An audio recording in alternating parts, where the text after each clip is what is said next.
Thank you, Nandi. Deputy Speaker. Dolabina. I rise this morning as a former rugby player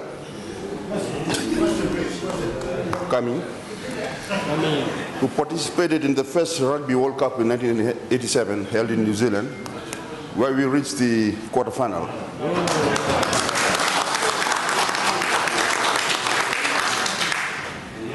In those days, Mr. Deputy Speaker, facilities and training were not that good, and we had great difficulties in carrying the Fiji banner to the World Cup. So therefore my question this morning, which is on the order paper today, 201/2015, is directed to the Minister for Youth and Sports. Can the Minister inform the House on the current preparations towards the Rugby World Cup 2015? Thank you, Mr. Deputy Speaker, sir. Thank you. I now call upon the Minister for Youth and Sports. Thank you, the Honourable Deputy Speaker, the Honourable Prime Minister, the Honourable Leader of Opposition. I must thank Honourable Bunibol for that question.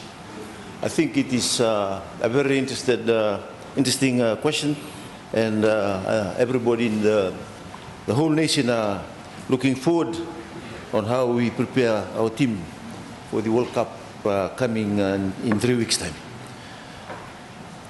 Honourable Deputy Speaker, the government has allocated a total of 1.2 million for the preparation and the participation of Fiji Rugby to the 2015 Rugby World Cup, which will be hosted in England from 18 September to 31st October this year. The World Rugby all this year convened the 8th Rugby World Cup. This is the 8th one, and will be hosted by the England Rugby Union, which with matches played in England and Wales. The Flying Fijians will begin the campaign with the tournament open against host England on the 18th of September at Twickenham Stadium, London. To prepare, Honourable Deputy Speaker, to prepare the 2015 Rugby World Cup, there were a number of games and tournaments the Flying Fijians played. This commenced with the match against the New Zealand Maori All Blacks and the Pacific Cup match against Tonga, which was hosted at the Suba ANC Stadium. The team then proceeded to California and Canada to play their respective remaining PNC matches against Samoa and Japan. On completion of these pool matches, the final playoffs took place on the 3rd August, with the Flying Fijian winning the final against Samoa. Honourable Deputy Speaker, the Pacific Nation Cup is a major build-up towards the World Rugby, and this win has given them a boost ahead of their first game against England, and in a pool that has been labelled as the pool of death. The team, after the PNC, had taken a 1-week break before the return to camp on the 13th August for 20 days prior to departing for England for a final hit-out at Canada, scheduled for the 6th September in London next week, a week after next, sorry. The 31 Flying Fijians that will represent us to the 2015 World Cup Rugby has been named on the 21st August and will depart for the World Cup on 31st August, that is on Monday. The Flying Fijians are pooled with England, Australia, Wales and Uruguay, and will have their base camp during the Rugby World Cup at Aldershot, a few miles outside of London. Madam Honourable Deputy Speaker, technology is very important in the game of this modern day and age, and the coaching staff are using the Sports Code Performance Analysis software, which is a New Zealand product, to monitor the performance players. This tool is used to analyze the player's game and provide statistical information as a part of preparation of the team to the Rugby World Cup. It has been used to monitor players individually right from the first match against the New Zealand Maoris, the Tongans, which is also in California and Canada, where they play against Samoa, and Japan. As I've been briefed, as I told you yesterday, I was briefed in the last 2 weeks by the national coach, Mr. John McKee, that the jersey that they are wearing for this World Cup, in order to be in par with the rest of the international team, jerseys are fitted with GPS, so that the sports performance analysis software can detect each player's performance during the game and will be analyzed after the game, players by players. So, gentlemen,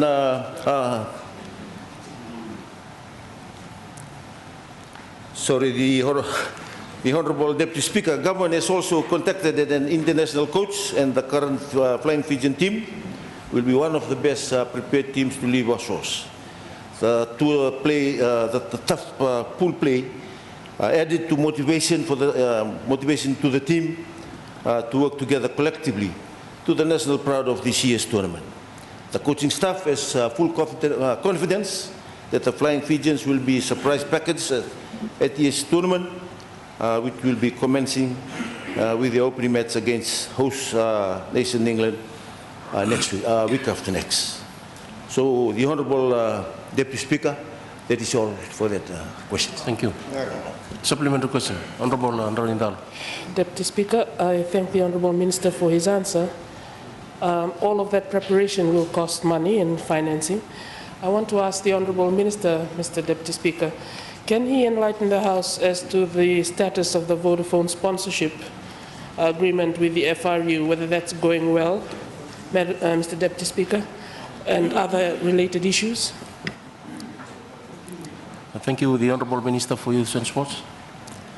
I think that is will need statistics, and we can provide that answer later.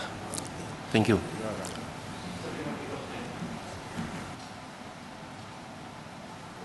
Can the Honourable Minister inform the House as to what are the fundraising initiatives that are in place to allow the public to show their support to the team? Thank you. Thank you. The Honourable Minister for Youth and Sports. The Honourable Deputy Speaker, must thank the Honourable members for that question. Yes, the last one was last night. We were the first one there before. And the FRU is fundraising through the Booster Club initiative, which was launched by His Excellency the President of Fiji and the Honourable Prime Minister. And I understand that majority of the members of the House attended. The projected funds earmarked to be raised by the Booster Club is $436,066. These funds are earmarked to support the Flying Fijians Rugby World Cup campaign. Honourable Deputy Speaker, there are a number of cash donations and by organizations to support the team and its campaign, and these are being collected and handed over to the Flying Fijian camp. Thank you.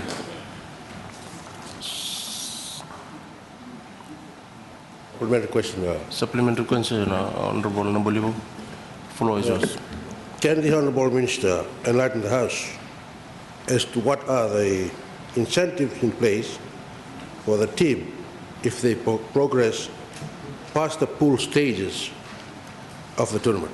Thank you, Deputy Speaker. Thank you, Honourable Minister for Youth and Sports. The Honourable Deputy Speaker, yes, it has been presented through Cabinet and also to provide any additional cost, 350,000 if the Flying Fijians reach the quarterfinals. And if they go beyond that, there's an extra donation, cash that has been put aside, and which will depends on the Fiji Rugby Union on how much they will submit it if they go past the pool place. And that are already in place. Thank you, Honourable Member. Supplementary question, Honorable Matani Tambo. Thank you, Honorable Deputy Speaker. I would like to thank the Minister for his answers today. Rugby World Cup is just in a corner.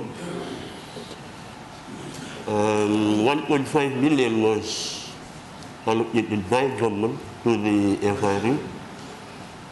My question is, recently the Special Olympics just returned from USA